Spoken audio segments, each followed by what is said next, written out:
Start చేయడానికి ఎంత పెట్టుబడి అవుతుంది, దీనికి సంబంధించినటువంటి ఎటువంటి లైసెన్స్లు మీరు తీసుకోవాలి, ఎంత ప్లేస్ కావాల్సి ఉంటుంది, అండ్ మార్కెటింగ్ ఎలా చేసుకోవాలి, రా మెటీరియల్ ఎక్కడి నుంచి తీసుకోవాలి, ఎటువంటి ఎక్విప్మెంట్ అవసరం అవుతాయి, వాటిని ఎక్కడ తీసుకోవాల్సి ఉంటుంది, ఎంతమంది కస్టమర్స్ వస్తూ ఉంటారు, ఎంత టర్న్ ఓవర్ వస్తుంది, ఎంత లాభం వస్తుంది, ఈ విషయాలన్నీ కూడా నేను మీకు ఈరోజు ఈ వీడియోలో చెప్పబోతున్నాను. వీడియోని మిస్ అవ్వకుండా ఎండ్ వరకు చూసేయండి.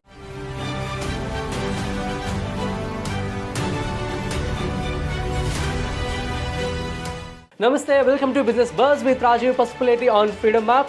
సో ఇక మనం టాపిక్లోకి వెళ్ళిపోతాం. సో ఫ్రూట్ జ్యూస్ షాప్ ఈ బిజినెస్కి ఎప్పటికీ కూడాను మంచి డిమాండ్ ఉంటుంది. సో ఇది తక్కువ పెట్టుబడితో మీరు పెట్టుబడి చేసిన ఎక్కువ లాభాలను మీకు తెచ్చబడుతుంది. అయితే ముఖ్యంగా ఈ యొక్క బిజినెస్ స్టార్ట్ చేయడానికి ఒక ప్లేస్ అనేది ఇంపార్టెంట్. సో ప్లేస్ వచ్చేసి మీకు 100 నుంచి 150 స్క్వేర్ ఫీట్ ఆఫ్ ప్లేస్ అయితే సరిపోతుంది.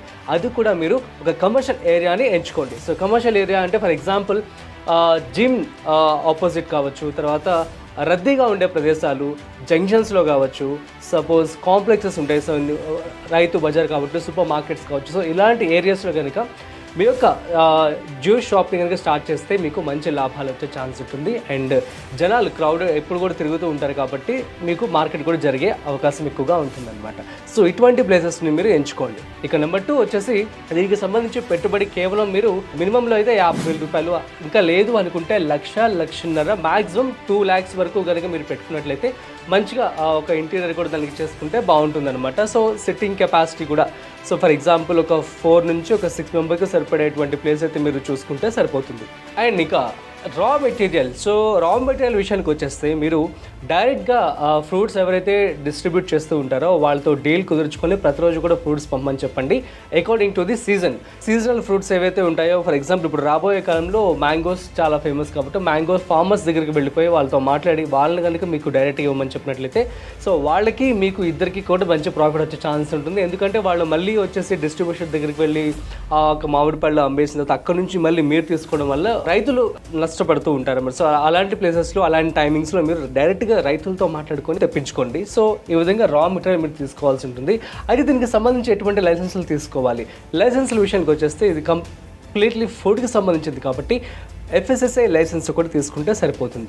అండ్ మున్సిపల్ లైసెన్స్ కూడా తీసుకోవాల్సి ఉంటుంది. ఒకవేళ మీ యొక్క టర్న్ ఓవర్ మంచిగా బాగా ఉంటుంది అనుకున్నట్లయితే మీరు GST కూడా రిజిస్ట్రేషన్ చేసుకోవాల్సి ఉంటుంది. అట్ ది సేమ్ టైం మీ యొక్క షాప్ నేమ్ రిజిస్ట్రేషన్ కూడా ఒకసారి చేసుకుంటే సరిపోతుంది. సో ఈ లైసెన్స్ అనేవి తప్పనిసరిగా మీరు తీసుకోవాలి. ఇక నెక్స్ట్ వచ్చేసి దీనికి సంబంధించి ఎటువంటి ఎక్విప్మెంట్స్ మనకు కావాల్సి ఉంటుంది. సో ముఖ్యంగా మనం చూస్తున్నట్లయితే ఫ్రూట్స్ అన్ని పెట్టుకోవడానికి గ్లాస్ ఏదైతే ఉంటుందో ఆ గ్లాసెస్ అన్ని కూడా మీరు డైరెక్ట్గా మ్యానుఫ్యాక్చర్ దగ్గరికి వెళ్ళి వాళ్ళతో మాట్లాడుకొని చక్కగా మీకు కావాల్సిన డిజైన్లో మీరు తయారు చేయించుకోండి. మీరు ఆర్కిటెక్ట్ని కూడా మాట్లాడుకుంటే సో తను మీకు చక్కగా పని చేసి పెడుతూ సరిపోతుంది. అండ్ సో ఓన్లీ ఫ్రూట్సే కాకుండా మీరు extra added like milk shakes కావచ్చు, తర్వాత ఐస్ క్రీమ్ అని చెప్పి సో సీజన్కి తగ్గట్లుగా ఇటువంటి ఐటమ్స్ కూడా మీరు యాడ్ చేసినట్లయితే, అండ్ లస్సీ అని చెప్పి అంటూ ఉంటాము. సో స్వీట్ లస్సీ అని చెప్పి చాలా ఫేమస్ ఒక స్టోరీ కూడా ఉంది. ఒక పర్సన్ తను జస్ట్ డ్రైవింగ్ చేస్తూ ఉంటారంట, so lorry driver something. So తను ఏం చేశారు అంటే ట్రావెల్ చేసే టైంలో కొంత తన వ్యాన్లో కొంత స్పేస్ అనేది జ్యూస్ షాప్కి ఇచ్చేసి సో తను ట్రావెల్ చేస్తున్న టైంలో ఎక్కడైతే తను కాసేపు రెస్ట్ తీసుకుంటూ ఉంటారు కదా ఆ ప్లేస్లో ఆపేసి అక్కడ జ్యూస్ అమ్మేవాడంట అందులోనే. సో దీని ద్వారా తను కూడా చాలా డబ్బులు సంపాదించేవాడు. సో చాలా స్మార్ట్గా ఇలా బిజినెస్ చేసుకున్నాడు అనమాట. తను టైంని, తను ట్రావెల్ చేసే విధానాన్ని చక్కగా ఆ సీజన్కి బట్టి తను ఈ యొక్క బిజినెస్ని రన్ చేసుకుంటూ ఉన్నాడు. And at the same time తను డ్రైవింగ్ ద్వారా డబ్బులు సంపాదిస్తున్నాడు. అట్ ది సేమ్ టైం ఈ యొక్క జ్యూస్ షాప్ ఏదైతే స్మాల్ ప్లేస్లో తను లారీలో పెట్టుకున్నాడు అనమాట. సో దాని ద్వారా తనకి డబ్బులు కూడా రావడం జరుగుతుంది. సో ఈ విధంగా మీరు